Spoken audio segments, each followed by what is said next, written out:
এই আসিয়া এই দৃশ্য আমরা ভুলে যাবো। এই যে মেয়েটা কাতরাতে কাতরাতে মারা গেল আজকে, বেশি দিন সময় লাগবে না, 1 মাস 2 মাস হাইয়েস্ট 3 মাস। এর আগেও বহু ইস্যু আমরা এসেছে ভুলে গেছি, একটার পর একটা এসেছে, একটার পর একটা ভুলে গেছি। আপনারা দেখে নিয়ে 3 মাসের মধ্যে এই মেয়েটাকে সবাই ভুলে যাবো এবং যাবো ভবিষ্যৎ। লিখে নেন আপনারা, এই বাচ্চার কথা কেউ মনে রাখবে না, এই বাচ্চাটার কথা কেউ মনে রাখবে না। 3 মাস পরে, 6 মাস পরে, 1 বছর পরে আরো নতুন ইস্যু আসবে, আরো নতুন পাপ হবে, আরো বড় বড় ঘটনা ঘটবে। এরপরে মানুষ এই বাচ্চাটাকে ভুলে যাবে। এই বাচ্চাটা কি তার মৃত্যু যন্ত্রণা বলতে পারবে, তার সম্মানহানি বলতে পারবে, তার পিতামাতাকে বলতে পারবে? এখন প্রশ্ন হচ্ছে, তার পিতাকেও যদি আমরা জিজ্ঞাসা করি, ইসলামে রেপের শাস্তি হচ্ছে মৃত্যুদণ্ড, ব্যভিচারের শাস্তি হচ্ছে অর্ধেক কোমর পর্যন্ত পুঁতে পাথর নিক্ষেপ করে হত্যা করা, এবং বিবাহিত ব্যক্তি হলে এই শাস্তি, অবিবাহিত হলে 100 বেত্রাঘাত, 1 বছরের নির্বাসন এবং সমাজ থেকে বয়কট করা, আর ধর্ষণ হলে সরাসরি মৃত্যুদণ্ড।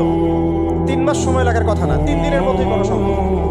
এটা শরিয়া আইন, এটা আল্লাহ রাব্বুল আলামিনের শরিয়া বিধান।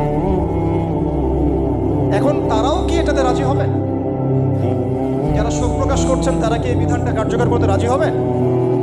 দর্শককে সবার সামনে প্রকাশ্যে মৃত্যুদণ্ড দেওয়া হোক, শরিয়া আইন কার্যকর করা হোক, রাজি হবেন না। কারণ আপনারা বলবেন এটা করতে গেলে বাংলাদেশ নাকি মৌলবাদী রাষ্ট্র হয়ে যাবে। তো সমস্যার গোড়ায় আপনারা যেতে চান না, ডালপালা নিয়ে নাড়াচাড়া করেন। জেনা ফ্রি মিক্সিংটাকে উন্মুক্ত করে দেওয়া হলো, ছেলে মেয়ের অবাধ বিচরণটাকে উন্মুক্ত করে দেওয়া হচ্ছে। একটা চরম ক্ষুধার্ত মানুষদের সামনে যদি আপনি খাবারকে উন্মুক্ত করে রাখেন, এরপরে যদি কেউ জোর করে খাবার খেয়েও ফেলে, শুধু কি আপনি খাদকের দোষ দিবেন?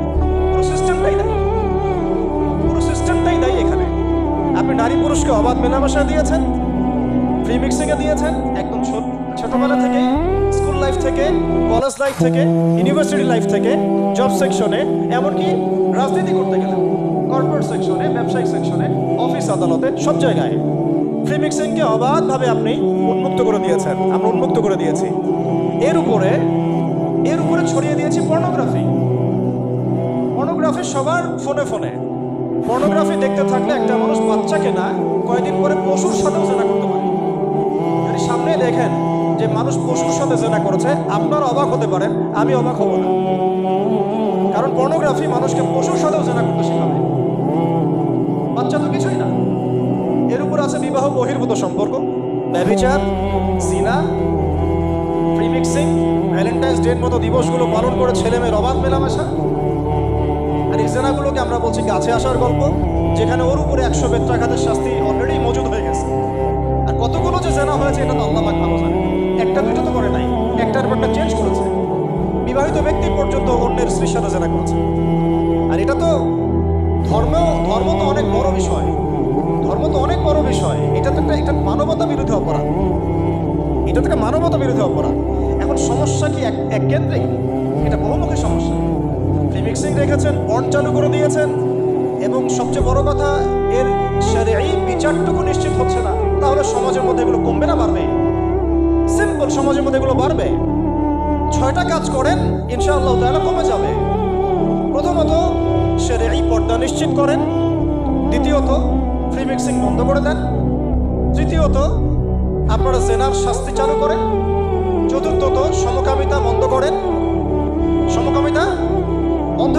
এলজিবিটি বন্ধ করেন, পঞ্চমত ব্যভিচারের যে রজম শাস্তি চালু করেন, শরঈ বিধান চালু করেন, পর্ন সাইটগুলোকে বন্ধ করে দেন, এবং সমাজের তাকওয়া নৈতিকতা শিক্ষাটাকে বাড়িয়ে দেন। দেখেন সমাজে জেনা কমে।